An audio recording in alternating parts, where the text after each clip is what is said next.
c'est la fin du LMNP. L'immobilier locatif sous ce statut-là, c'est fini. Parce que c'est bientôt 2025 et cette loi va probablement entrer en vigueur. Donc, si tu es en LMNP ou que tu veux investir dans l'immobilier sous ce statut-là, cette vidéo, elle est faite pour toi. Et reste jusqu'à la fin de cette vidéo parce que je vais te donner des alternatives solides qui vont te permettre d'échapper à cette loi. Je vais te dire quelles sont les conséquences que ça peut avoir sur ton investissement et te donner les solutions pour te sortir de là. Alors, avant de parler de la fin du LMNP, commençons par un petit rappel. C'est quoi le LMNP? En fait, LMNP, ça signifie loueur meublé non professionnel. Donc, c'est un statut qui permet aux propriétaires de louer des biens meublés à des particuliers tout en bénéficiant d'une fiscalité avantageuse, ce qui réduit considérablement les revenus imposables sur le loyer. En gros, ça permet de déduire les charges et d'amortir le bien. Maintenant, ce qu'il faut savoir, ce statut LMNP regorge deux types de régimes. Premièrement, on a le régime micro-BIC. Deuxième régime, on a le régime réel. Et pour bénéficier de ce régime-là, il faut que vos biens vous génèrent un loyer annuel inférieur ou égal à 23 000 euros. Ok, maintenant je vais vous donner des cas concrets pour que vous puissiez comprendre. Premier cas, je suis en micro-BIC et cet appartement me permet de générer 10 000 euros de loyer annuel. Par exemple, j'achète un bien immobilier, un appartement donc qui me coûte 100 000 euros. Et cet appartement-là me permet de générer un loyer annuel de 10 000 euros. Donc, étant en micro-BIC, je bénéficie d'un abattement de moins 50%. C'est-à-dire que je suis imposé que sur 50% des 10 000 euros. Donc, que sur 5 000 euros. Maintenant, comment est repartie cette imposition? Alors, cette imposition est repartie en deux parties. La première partie, c'est l'impôt sur le revenu à hauteur de 11%. Donc, je suis imposé sur le revenu à hauteur de 11% sur les 5 000 euros. Et donc, 11% de 5 000 euros, je ne paye que 550 euros d'impôt sur le revenu. La deuxième partie, c'est les prélèvements sociaux. Et je suis imposé à hauteur de 17,2%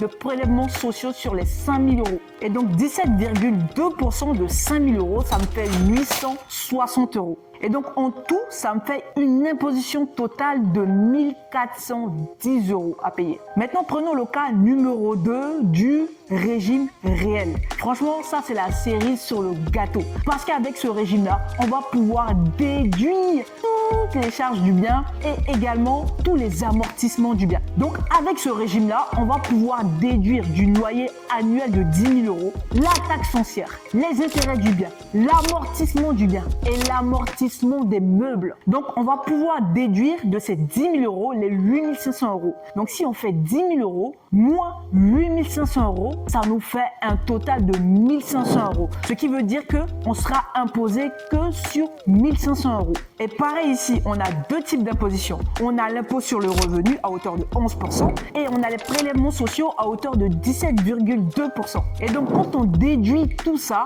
ça nous fait une imposition de 423 euros. Est-ce que vous vous rendez compte à quel point ce statut est très avantageux pour les investisseurs? Et c'est un statut qui existe en France depuis 1949. Mais pourquoi la fin du LMNP? Eh bien, il y a deux raisons à cette éventuelle fin. Franchement, avec tout ça, la vie est très belle en LMNP. Mais tout ce qui brille n'est pas de l'or. La première raison, c'est que la France est endettée. Les gars, on va pas se le cacher, hein. Les caisses de l'État sont vides. Du coup, qu'est-ce qu'ils font? Ils vont s'attaquer aux petits investisseurs. Parce que c'est beaucoup plus simple que de s'attaquer aux sociétés. Moralité de l'histoire, il faut s'adapter au changement. La deuxième raison, c'est par rapport au déséquilibre que ça crée sur le marché de l'immobilier.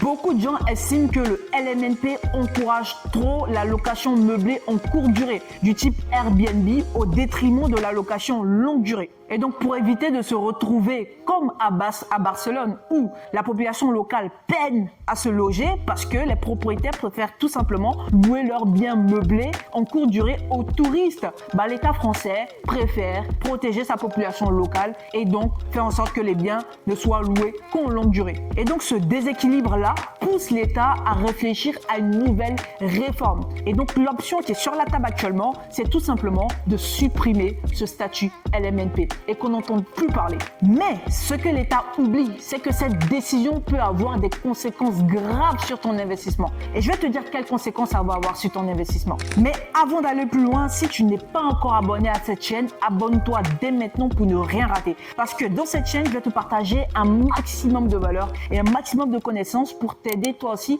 à réussir ton investissement d'immobilier rentable et surtout à éviter les pièges et les erreurs. Donc si tu aimes bien ce type de contenu, mets-moi un like et fais-le moi savoir en commentaire pour que je fasse davantage ce type de vidéo. Donc si le statut LMNP disparaît, quelles seraient les conséquences pour ton investissement? La première conséquence, c'est que tu n'auras plus droit aux avantages fiscaux. Donc les revenus locatifs deviendront imposables et donc moins intéressants. Donc tu ne pourras pas être rentable au niveau de ton investissement. La deuxième conséquence, c'est que la comptabilité va devenir de plus en plus complexe et donc quasiment plus d'amortissement. Maintenant, la bonne nouvelle, c'est qu'il y a toujours des alternatives pour échapper à ce type de loi qui viennent s'imposer. Et tout ça, ça va avoir un impact considérable sur ton investissement. Donc, tu ne seras quasiment plus rentable. Et là, je vais te donner deux alternatives qui vont te permettre d'échapper à cette loi et donc de sauver ton investissement. La première alternative, c'est de passer en SCI, donc en Société Civile Immobilière, à l'IS. Je précise bien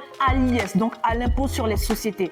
Ça te permettra de limiter dans un premier temps les risques parce que tu seras en société, donc tu seras protégé. Dans un second temps, ça te permettra de bénéficier d'une belle imposition à hauteur de 15% si tu ne dépasses pas les 42 500 € de loyer annuel. Mais attention, si tu passes en SCI, c'est pour garder le bien le plus longtemps possible, au moins pendant 20 ans. C'est pas pour le revendre au bout de 9 ans. Sinon, tu vas te faire dégommer par les impôts. La deuxième alternative, c'est le statut LMP, donc le loueur meublé professionnel. Ça également, c'est un statut qui te permettra de bénéficier d'une belle imposition. Mais attention, ça a ses avantages et ses inconvénients. C'est pour ça que je te conseille de te faire accompagner par un fiscaliste qui te permettra de pouvoir adopter ce statut-là dans les meilleures conditions. Voilà, c'est tout pour cette vidéo. J'espère qu'elle t'a aidé. Mais en tout cas, sache que cette loi n'a pas encore été votée. Mais comme on le dit, vaut mieux prévenir que guérir. Dis-moi ce que tu en penses en commentaire et moi je te dis à très bientôt. Ciao.